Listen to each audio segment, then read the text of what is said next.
everyone, I'm going to do a video here on Unit E, Euler diagrams, to prove the validity or invalid, is that a word? If an argument is valid or invalid. An argument such as all cats are mammals, Susie is a cat, those are both premises or statements. Therefore, Susie is a mammal.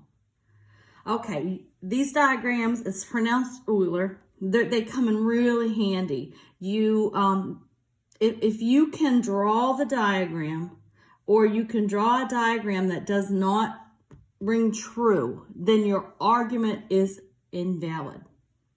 And one of the places that I find is most confusing for this section is that we're not really talking about the conclusion itself, whether it's true or not true. Because I hear Miss Mullen, that's not true. But we don't care about that. We're talking about the argument, if it's valid or not valid. All right, so let's just start out with some examples. All A or B, some A or B, or no A or B. Now these words, all, some, no, or none, I put a little star up here. They're called quantifiers. Okay, so there's certain diagrams, these are the three that you would start out with your first statement. I'm going to focus on this video, because my battery is running low on this phone, with the all. I'm going to give you two examples. All right, this is what you see mostly in the homework as well. Okay, all cats are mammals. So you see the word all and you go, okay, I got to draw diagram number one. So let's draw it. Now remember, this all A or B, the first set that's listed in that section, in that statement, goes inside the second set, all A or B. So all cats are mammals. Cats is the first set, it goes here, inside the mammals set. So that's a little rule that you can think through it first for a while and then just put it down. As soon as you see the first set, it's going to go inside the second set. All cats are mammals. Second statement, Susie is a cat. So we can put Susie, we can call her capital S. She's a cat. Where are we going to put her? She can't go out here. She can't go out here. She has to be in here. So now we've represented both of the statements. Now let's look at the conclusion. Susie is a mammal. This is the only way you can draw this diagram. If you could draw it in other ways and find that it doesn't make sense, then you have something that's invalid. But that's the only way you can draw that. Let's look at the conclusion. Susie is a mammal. Well, is she? She's in the set of mammals. So this is a valid argument. Okay, the second example. We're still using that first diagram. Okay, if you live in Orlando, then you live in Florida is the first statement. Alexis does not live in Orlando. That's the second statement. Therefore, Alexis does not live in Florida. Okay, let's draw some diagrams. Now, this is an if-then statement, which is called a conditional statement. But we can rewrite this using all. If we say or write all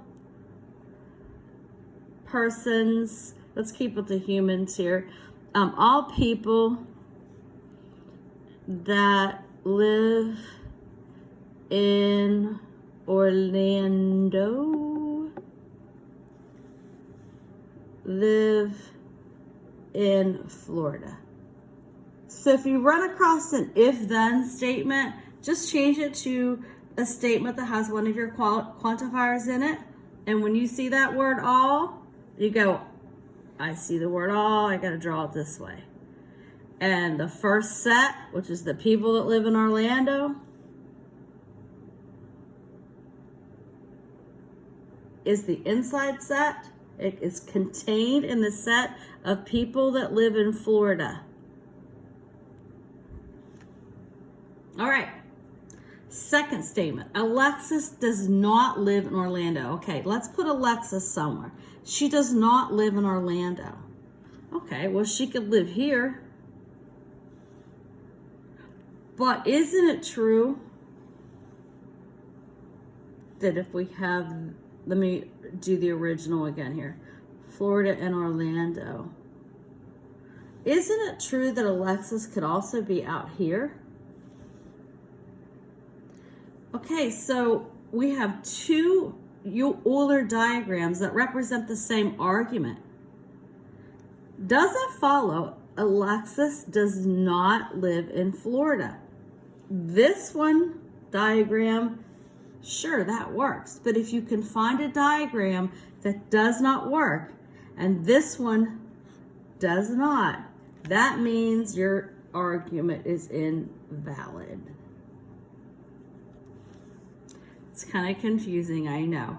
But so the rule is there's many ways to draw these, sometimes 3 or 4 ways to draw these, especially when you get into the sum stuff up here, which I don't think you have many. I need to go through all your homework.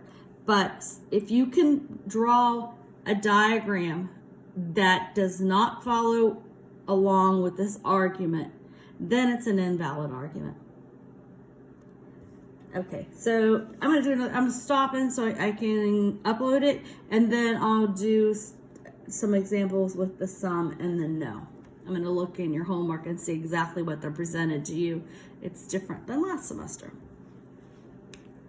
All right, stand by. Have a good evening.